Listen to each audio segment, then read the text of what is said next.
Welcome to Sure Shop, boys and girls, your one-stop shop for the holiday stimulus package. Unless you're counting on this dope as your Santa Claus. I'm Mark Gray. And I am Chad Morton. My week wasn't quite as bad as you, 2-2, but that's not good enough for our fans. Hey, what are you doing over there with Kirk Cousins? I need to report you to game doll abuse. Man, game doll abuse, please. This guy, this fraud, who never covers, not only covered, he covered against the Steelers. How does that happen? And you tell Mike Tomlin the next time he steps up on the show and his D goes out like that, he gets a sure shot, one like Cousins has to take. That's coming up next.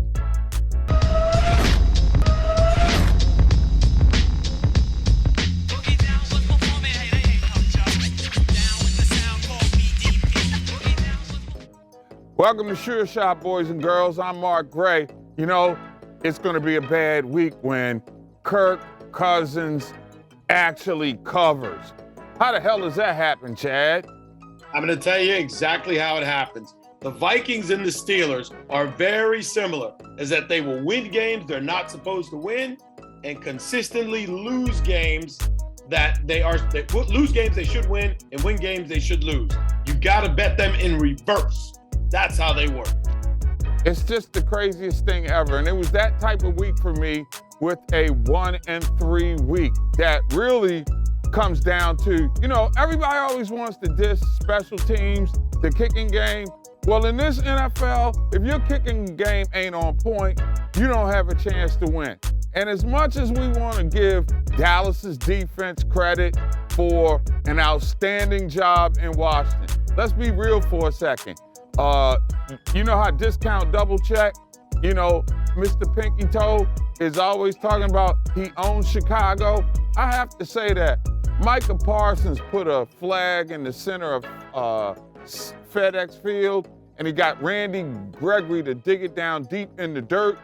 And what happens is 2 defensive scores, a missed extra point, and a missed field goal are the difference in the game between Washington covering and also, derailing Dallas.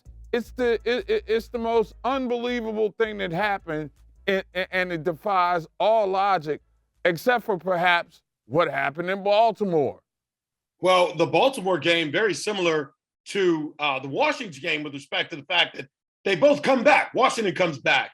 Baltimore comes back. 2 incredible comes back. They come up just a bit short. Baltimore, one of my losses, where the point spread is 2.5, 1.5, and yet they lose by 2 after getting an onside kick with just seconds left. And you talked about special teams. Look at Baltimore. I think they missed an extra point in that game as well, but their kicking game has won them at least 2 games going back to Detroit, and another one that escapes me right now. At least 2 games this season, won by the foot of their kicker. Special teams, as we get down to it, in December, November, cold weather football, you better be able to put that thing through the uprights. No question about it.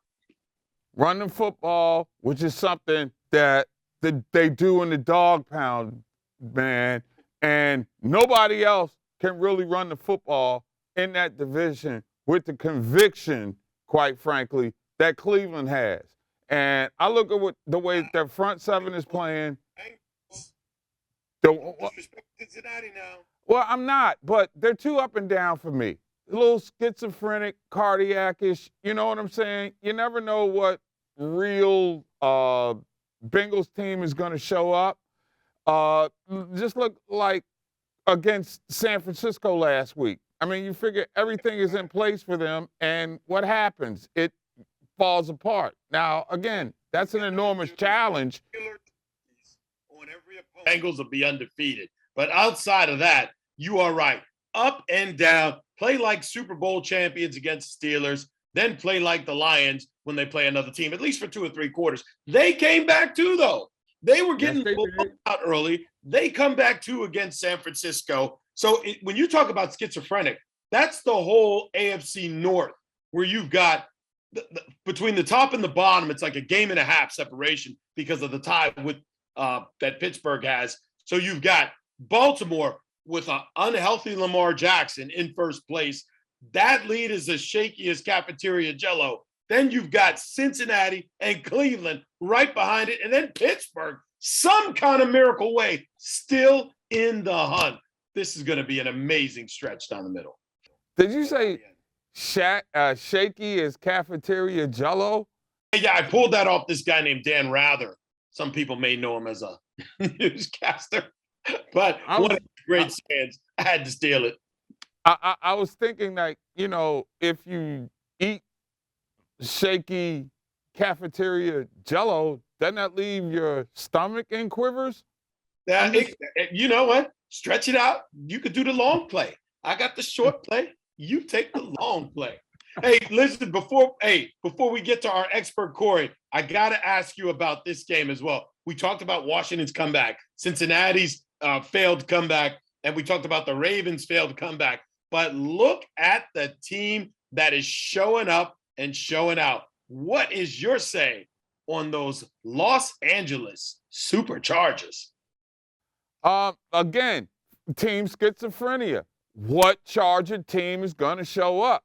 Is it going to be the lightning bolts with tremendous offense led with it? What'd you say?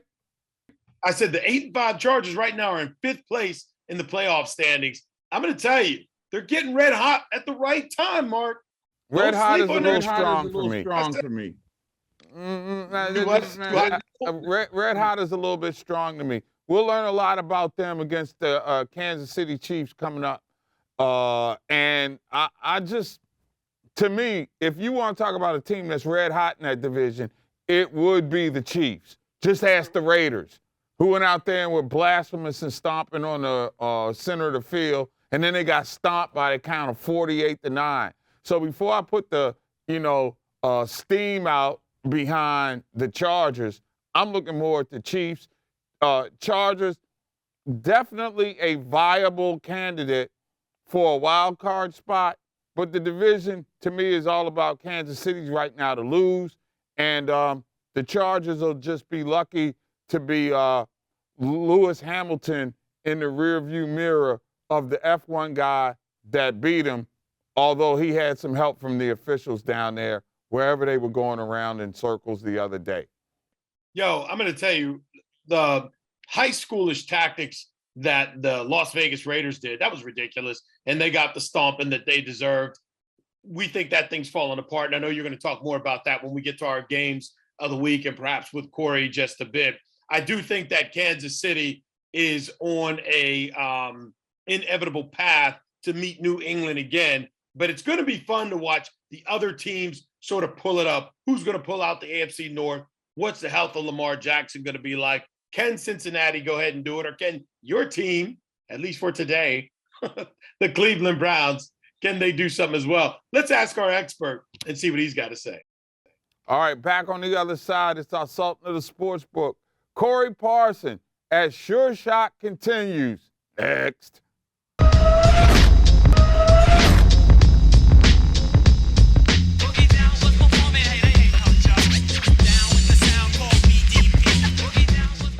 Our Sultan of the Sportsbook joins us right now, Corey Parson from NBC Sports Edge, as we continue to move it along here on Sure Shot this week. I'm Mark Gray in the DMV. Chad Morton checking in with us from NOLA, New Orleans, for those of you who are cool and paired. So, CP, it was a tough week for your boys, man. Outlandish things happening all over the sports book in these parts. How was it for you? Decent weekend, considering the fact we really held strong with the Atlanta Falcons, the Dallas Cowboys, and got on the Cincinnati Bengals. Got on the San Francisco 49ers right before kickoff. So those end up coming through. But overall, it was a week where the favorites struck back. So if you've been used to riding these underdogs and these unders, we saw the favorites and the overs kick up this week. So some adjustments on the totals, might be able to find some light totals out there coming up in week 15, particularly I think Tennessee and Pittsburgh sitting at 41.5. I think it's a little bit too low. That's an early look at an over that I'm looking at for this week. Mm-hmm. Well, I've said at the beginning of the show, Corey, that Pittsburgh is one of those teams that will always win the games they're not supposed to and lose the games they're not supposed to. And this just happens to be one of those. They've got no business really beating Tennessee on paper, but this is the game, especially at home, that Pittsburgh will pull off. Now, with a 2.5-point spread, it opened up Tennessee minus 2.5. What are your thoughts on that game? I want to see what this number does on Sunday. If this number holds steady at 2.5 all week, I would back Mike Tomlin and the Pittsburgh Steelers. Because obviously if they're giving you that field goal with Tennessee, they clearly want you to bet that. So I would go the opposite way of that. But the total is my lean on this one. One thing about Mike Tomlin is he is an excellent coach against the spread. He is the only thing the Pittsburgh Steelers have going for them right now, along with that defense. Also, watch the status of TJ Watt this week. If he comes back healthy. Yeah. Well, I'm glad that somebody put some respect on Coach Tomlin's name, even though he didn't work out when making a cameo appearance with us last week. I wanted to get your thoughts specifically about another one of those interesting games and teams that are trending, the Denver Broncos. And from the realm of win a game that you're supposed to win or lose a game that you're supposed to lose, I would talk about the Cincinnati Bengals. This game opened up as a 3-point game in favor of Cincinnati. I think the emotions surrounding the Broncos are enough to lead in that direction. What about you, CP? No, I'm going to go the opposite way with this one. This right here is essentially a playoff game this week. One of the things I do not like to do is I do not like to lay points with the Denver Broncos. Denver's one of those teams that's better as an underdog. Teddy Two Gloves, my man Teddy Bridgewater, is excellent as an underdog against the spread. But when you get into a spot where you see the Denver Broncos as a favorite, be careful. I think the Bengals are a better team. Now, listen, the coaching in the Bengals could be problematic. They're going to get Joe Burrow seriously injured with their offensive line schemes, but Joe Burrow can play. This is a quarterback leave. I love Teddy Two Gloves, but I think Burrow and the crew go on the road and get the victory. I believe the Cincinnati Bengals are something like 2-1 as road dogs this year, so I like the Bengals to get the win. Let me throw one more game at you real quick. We've got the New England Patriots, possibly the Super Bowl-headed New England Patriots, -2, going to Indianapolis. Now, this is put up or shut up time for the Colts because they've been looking real good under the radar. But what a game this is going to be, and where are you leaning in that one? And the Patriots are undefeated on the road this season, undefeated on the road on the money line, undefeated on the road ATS. But it's a very similar thought. I'm looking at an Indianapolis Colt team that is coming in this game as a favorite. That's going to make the Patriots a trendy underdog. I like to fade trendy underdogs. See, the Patriots have their spot solidified. The Colts don't. This game means more to the Colts. I think the Colts get the victory. Wow, outright. Outright. All right. What are you sensing about Minnesota at Chicago? Minnesota opened as a 4-point favorite on the road. I still don't trust Kirk Cousins. It's an outdoor game. I think that the Bears, and, you start seeing the signs. You can see the brilliance there in Justin Fields. Is this his night? Is this his shining moment of the season at home under the Monday night lights? I think the Vikings will continue to fight. Don't like the way the Bears look. I think we're going to see a new head coach in Chicago next season. I think it's going to be somebody that can get Fields and get that situation together at quarterback. I think it was some kind of coaching malpractice, some of the things that Matt Nagy did with Fields this year. So listen, I'm not a big Minnesota Vikings guy, but I do like them. When you get to these divisional games late in the season, I normally lean on the under if it's not too low because these totals have adjusted. Be careful with that this week. Yeah, the under is like 44.5. It opened up early this week. So for what that's worth, I think that looks a great deal, especially when you consider the weather in Chicago on a Monday night. Under looks really, really good to me. But then again, I've never been considered Al Roker or Spencer Christian either. So for what that's worth. Quickly before we get into a couple other things, I wanted to talk to you about some prop bets, most notably as it relates to most valuable player candidates and rookie of the year. Who are you looking at right now, and how do you make those bets? All right, well, you go on you log on to any sportsbook, whatever is your favorite, and you go to the NFL futures. And what you're going to really see is that as far as it comes to MVP and Rookie of the Year, you've kind of missed your window. Jamar Chase got the early lead in the Rookie of the Year category, but obviously Mac Jones is beginning to run away with the Rookie of the Year award. I remember people saying that Mac Jones was not worthy of the third pick of the NFL draft. Mac Jones is starting to look like a generational talent. Right now, he's a rookie quarterback that has the #1 seed in the AFC. So I think Mac Jones will walk with that. And then when it comes to the MVP, well, what do you know? Tom Brady is now a minus money favorite to win his 4th MVP award. Tom Brady is having the best season of the year out of any quarterback. Aaron Rodgers coming in here closely behind him, but it looks like Tom Brady is going to win his 4th MVP award. Only Aaron Rodgers and Kyler Murray can compete with him at this point, but Brady is the clear favorite right now. What about Coach of the Year, Corey? Listen, I think you got to look at Bill Belichick, but I would also take a strong look at what Cliff Kingsbury has done. That Arizona Cardinal team has been very good, been the top seed in the league all year long, even done it while missing Kyler Murray for 3 games. And Mike Vrabel also had a very good season this year, coaching that Tennessee Titans team and still keeping them afloat even when Derrick Henry went out. No flavor of the month for Frank Reich, huh? Listen, it started off bad, but other than that, I think he would have been in the mix as well. I still worry about Carson Wentz is going to do something at some point this season that's going to make you say, boy, I really regret betting on the Indianapolis Colts. That's our Sultan of the Sportsbook, Corey Parson, boys and girls. You can check him out with the comprehensive cheat sheet, NBCSportsEdge.com/ what again, my friend? /bet, that cheat sheet every Friday morning. And I'll be looking forward to talking to you guys from New York City over the course of the next couple of weeks as we get ready for the holidays. Hey, look, your alma mater is playing in the Celebration Bowl. Who's going to win? Give me a line on Jackson State and South Carolina State.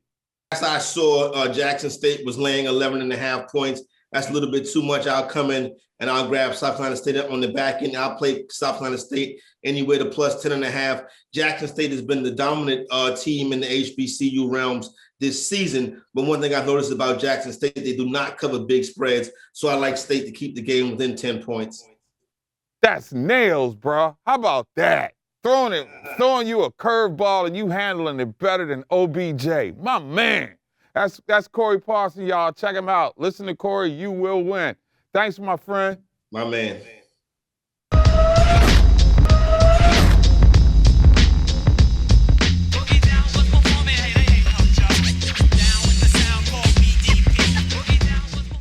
All right, ladies and gentlemen, it's the moment you've been waiting for each week. It's time for the Sure Shot Picks. And given that my boy is hanging out down in New Orleans, that will be Chad Morton.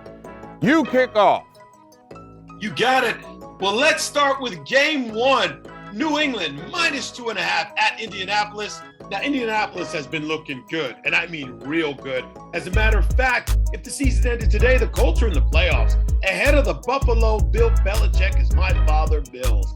But speaking of Father Bill, he and his merry band of Patriots come knocking on the door of the Colts this weekend, and nothing stops that Belichick train in December. Take the Pats, lay the 2.5. They are on a roll that could end up with them in the Super Bowl against you know who. Who's your game 1, Mark? Father Bill? Not to be confused That's what we're talking about. Father Bill. Not to be confused with Father Murphy, played by former NFL defensive lineman, the late, great Marilyn Olsen, the Hall of Famer from back in the day. And ultimately became a flower salesman for FTD, but that's a topic for another conversation. I like to kick off in Tampa, where Tom Brady opened the week as an 11.5-point favorite over the banged, bruised, and battered New Orleans Saints. And guess what? I'm taking Brady and the Bucs. They're peaking at the right time. Brady has to be doing something with that arm that's unbelievable. Maybe Dr. Rudy Wells has put in a bionic arm or something, because did you see that strike that he threw to Mike Evans to win the game last week? Brady's on a roll right now. They're running the football. The defense is coming together. And New Orleans has to travel. It's the perfect storm. I love it. I see a lot more money coming in on it. I got it at 11.5. It's probably going to shrink. I love Tampa at home to cover the big spread as a home. Man, well, I can't say you've been copying off my paper because we're going in opposite directions. My game too, New Orleans plus 11.5 at Tampa. I'm in the Crescent City right now, enjoying everything that New Orleans has to offer. And right now they're offering 11.5 points against Tampa Bay. Now, in my mind, there's no question who's going to win the game. But 11.5 points is a lot for a division game. Bruce Arians is he's getting ready for another Super Bowl run. But have you heard of a guy named Sean Payton? He's no slouch either. Take the Saints and 11.5 as long as you can get them. Let's watch where this line goes with you on one side and me on the other. And we'll update everybody in the comments. Look, Sean Payton is not up under center, and he is by no means Taysom Hill. So I just want to put that out there right now. All right, my second pick, bruh, is going to go to Denver, where Cincinnati rolls into town as a 3-point favorite. Cincinnati looks really, really good. And then they play a team like San Francisco, and you don't know WTF is going on. So with that being said, at home, and again, condolences to the family of Demaryius Thomas. I just think that there's an emotional factor that's playing big in Denver right now. Sometimes, as we saw with the unfortunate and untimely death of Sean Taylor back in the day, this can serve as an emotional buoy to carry you to the end of the season. I'm going to ride with that emotion here. I think that Denver rolls and wins the game outright. Because that would be a third loss in a row for Cincinnati since beating Pittsburgh, and that would really hurt them in their division chances. I can't wait to see the game. I don't know about the pick, but I can't wait to see that game. Let me give you game 3. Arizona minus 12 at Detroit. Arizona's coming off a tough loss at home against the Rams. Seems as if the Cardinals were getting just a bit too big for their britches. That's what I think. Well, no worries, Cardinals fans. Now you get the Detroit Lions coming off of a loss to Denver and a bigger loss to COVID. The Lions are playing out the string, while the Cardinals are looking to get back to being perceived as an NFL elite. Take the Cardinals and lay the points. I think James Conner's going to eat breakfast, lunch, and dinner against the Detroit Lions. Well, a lot of people feast on Detroit on days other than Thanksgiving, and they primed to get clipped this time. All right, my third pick is going to go to Charm City, where a reasonable facsimile of the Baltimore Ravens is going to take on quarterback Pinky Toe and his discount double check to Devontae Adams. Look, I got Green Bay minus the 2 points to open the week, and I love it. I think that they're going to win by at least a field goal, if not more. Baltimore has nothing in the defensive backfield. They have nothing up front in terms of a pass rush. That's a recipe for a big game. You're not going to have Lamar Jackson at 100%. It just reeks to me of not necessarily a blowout, but Green Bay controlling that game, maybe getting a late score to push it over the edge. But I love Green Bay and the points in Baltimore this week. But you know what? We can't both go 4 for 4 because we're on opposite ends. But on this one, we are on the same page. My sure shot, Green Bay, minus 2.5 at Baltimore. What a game this is shaping up to be. Red hot Packers travel to the mass shooting that is the Baltimore Ravens, with everyone on defense injured and Lamar Jackson making a less than 100% healthy appearance. The Ravens were my Super Bowl pick this year, with the healthy Lamar Jackson, of course. But now that injury bug has hit them hard. I love the Ravens' toughness, and a healthy Lamar Jackson is unstoppable.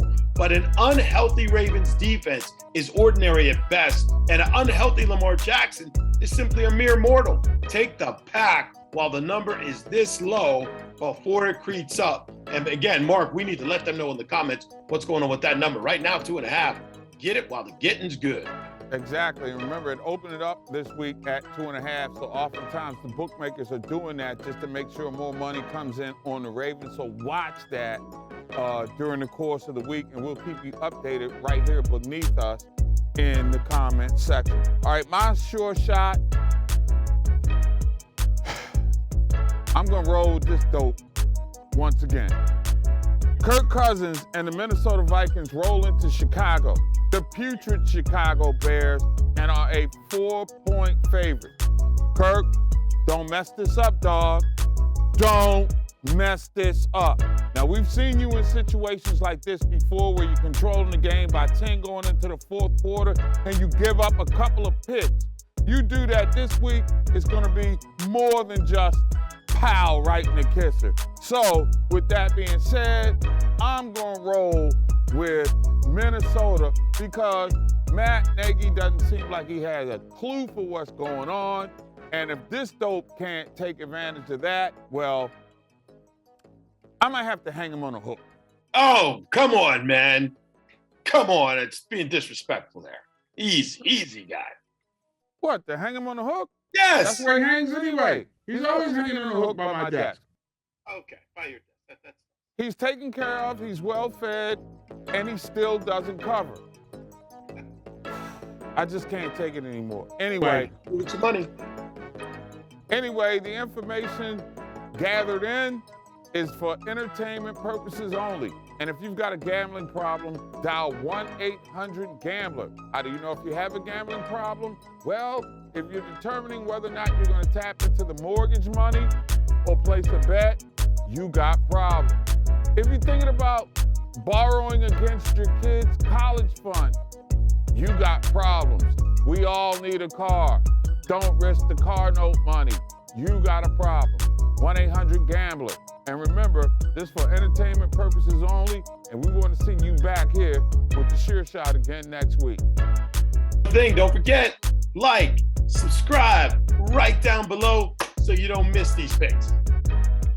For Chad Morton, who's chilling, have you been to Cafe Du Monde? Put it on my list. Get there. Right. You know, gotta get some coffee because I know you like to hang out in corrals that night. And if you should happen to see Scott Bakula, tell him that you were a fan of Quantum Leap, even though he's down there on the set of NCIS New Orleans. Oh, I'm sorry, they canceled that show, so he may not be down there anymore. Anyway, that's Sure Shot for this week. For Chad Morton in NOLA, I'm Mark Gray, rolling in the DMV. We're out.